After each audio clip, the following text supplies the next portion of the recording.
And the psychoanalysts, I think, err too much on the side of the subject. They tend to think that too much of you is inside of you and too little of you is outside of you. And part of the reason I believe that is because of my clinical experience. I love the psychoanalysts, man.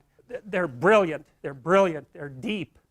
They grapple with real problems, like with the problems, when people have real problems, and I mean profound problems, they're really profound moral problems. They're problems of good and evil, really.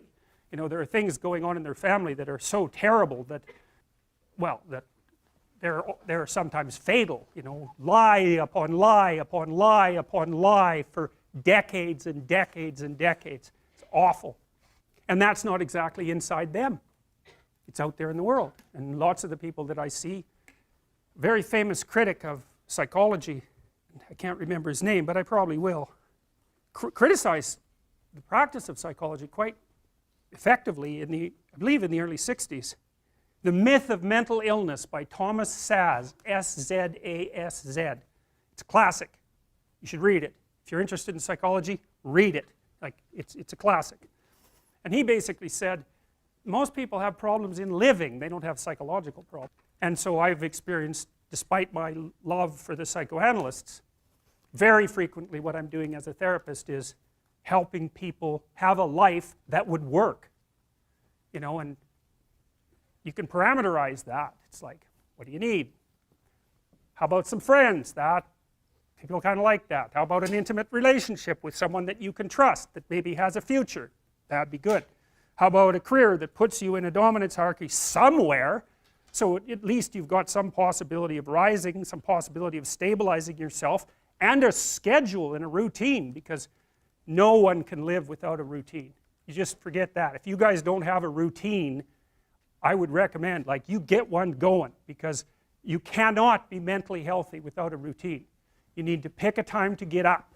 Whatever time you want, but pick one and stick to it, because otherwise you dysregulate your circadian rhythms and they regulate your mood. And eat something in the morning.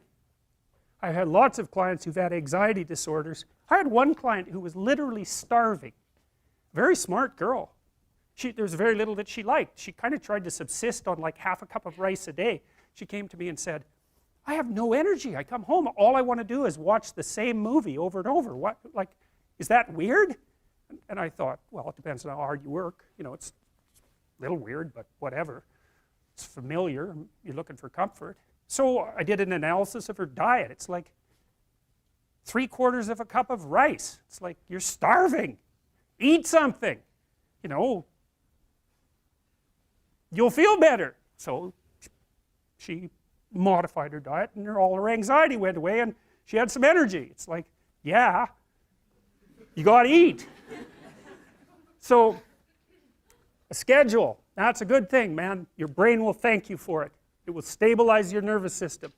With a bit of a plan, that's a good thing. You need a career, you need something productive to do with your time. You need to regulate your use of drugs and alcohol, most particularly alcohol, because that does in a lot of people. You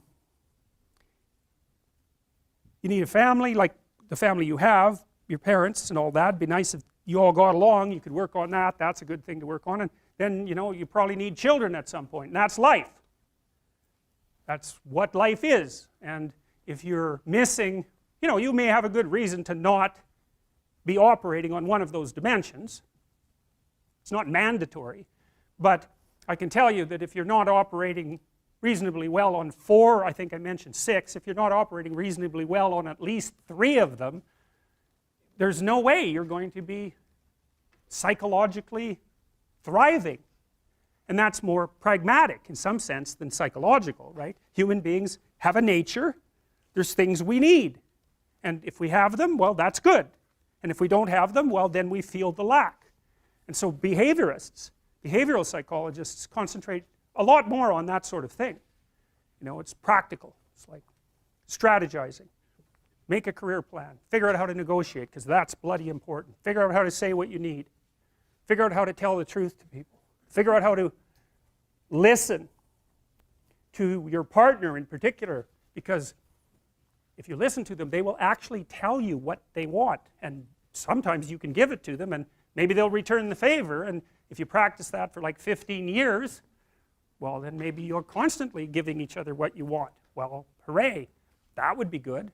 And then there's two of you under both circumstances, and it's better to have two brains than one, because people think differently because of their temperament mostly. And so the negotiation is where the wisdom arises, and it's part of the transformation, the psychological transformation that's attendant on an intimate relationship, and one of the fundamental purposes of a long-term intimate relationship.